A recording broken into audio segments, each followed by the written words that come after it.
നമസ്തേ പ്രിയമുള്ള പ്രേക്ഷകരെ, നമ്മുടെ ചർച്ച ചെയ്യുന്ന വാരഫലത്തിൽ നാം ചർച്ച ചെയ്യുന്നത് ജൂലൈ മാസം 10-ാം തീയതി മുതൽ 16-ാം തീയതി വരെയുള്ള ഒരു വാരക്കാലത്തെ ശുഭാശുഭ ഫലങ്ങളാണ്. ജൂലൈ മാസം 16-ാം തീയതി മിഥുനമാസം 32-ാം തീയതിയാണ്. പിന്നീട് കർക്കിടക മാസത്തിൻ്റെ ആരംഭമാണ്. ഏതായാലും ഒരു വാരക്കാലത്തെ ശുഭാശുഭ ഫലങ്ങൾ നാം ചർച്ച ചെയ്യുന്നു. എൻ്റെ പ്രിയമുള്ള പ്രേക്ഷകർ ശ്രദ്ധിക്കുക. ഈ വാരഫലം ജൂലൈ 10-ന് നാം ചർച്ച ചെയ്യുമ്പോൾ കാലത്തുള്ള ഗ്രഹസ്ഥിതി: മേടൻ രാശിയിൽ ചന്ദ്രൻ, ഇടവത്തിൽ ചൊവ്വ, മിഥുനത്തിൽ രവി ബുധൻ, കർക്കിടകത്തിൽ വ്യാഴം, ചിങ്ങത്തിൽ ശുക്രൻ കേതു, കുംഭത്തിൽ രാഹു, മീനത്തിൽ ശനി. ഇവിടെ എപ്രകാരമാണ് ഈ ഒരു വാരത്തിലെ കാര്യങ്ങൾ മുന്നോട്ട് നീങ്ങുക എന്ന വിഷയം നമുക്ക് ചർച്ച ചെയ്യാം.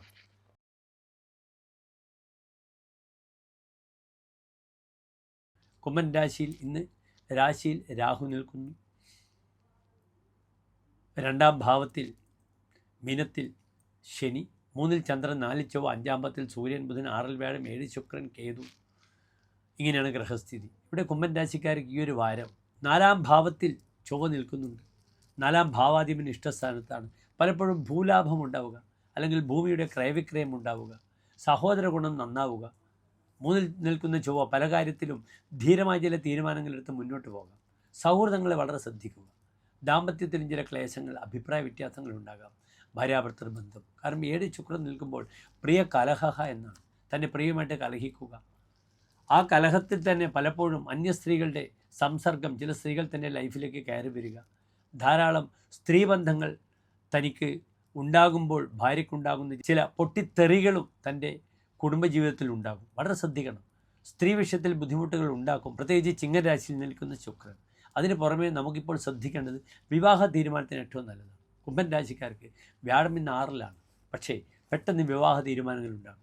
ഇവിടെ വിവാഹകാരകനായ ഭാഗ്യാധിപനായ ശുക്രനാണ് വിവാഹ സ്ഥാനത്ത് നിൽക്കുന്നത്. സൗമ്യ വിവാഹ ഘടന, ഇതാ വിവാഹ തീരുമാനങ്ങൾ ഉണ്ടാകാൻ പോകുന്നു. നഷ്ടാർത്ഥ ലാഭക, ചില നഷ്ടപ്പെട്ട കാശുകൾ തനിക്ക് കിട്ടുക. സുദൃങ് ഭോഗാവാപ്തി, നല്ല സ്ത്രീയുടെ ഭോഗവിഷയങ്ങൾ കിട്ടുക. ചില സമ്മേളനങ്ങൾ, രഹസ്യമായി ചില സൗഹൃദങ്ങൾ, അത് ശാരീരിക ബന്ധത്തിലൊക്കെ എത്തുന്ന സമയമാണ്. അതിനും അനുകൂലമായ സമയമാണ്. അപ്രകാരം വിവാഹം കഴിഞ്ഞവർക്ക് ഭാര്യ ഗർഭിണിയാകാൻ അനുകൂലമായ സമയമാണ്. ആദ്യത്തെ ഒരു അബോർഷൻ ഉണ്ടാകാം, കാരണം 5-ാം ഭാവത്തിൽ സൂര്യനും ബുധനുമാണ്. ആ വിഷയം ശ്രദ്ധിച്ചാൽ ബാക്കിയൊക്കെ വലിയ ബുദ്ധിമുട്ടില്ലാത്തൊരു വാരമാണിത്. 7-ര ശനിയുണ്ട്. നന്നായി ഓം ശം ശനീശ്വരായ നമഃ എന്ന് പ്രാർത്ഥിക്കണം. പ്രിയമുള്ള പ്രേക്ഷകരെ, കുംഭൻ രാശി എന്നാൽ നിങ്ങൾക്കറിയാം. അവിട്ട നക്ഷത്രത്തിൻ്റെ അവസാനത്തെ 30 നാഴിക, ചതയം പുരുരുട്ടാതി നക്ഷത്രത്തിൻ്റെ ആദ്യത്തെ 45 നാഴിക വരുന്ന 2-കാൽ നക്ഷത്ര സമൂഹം.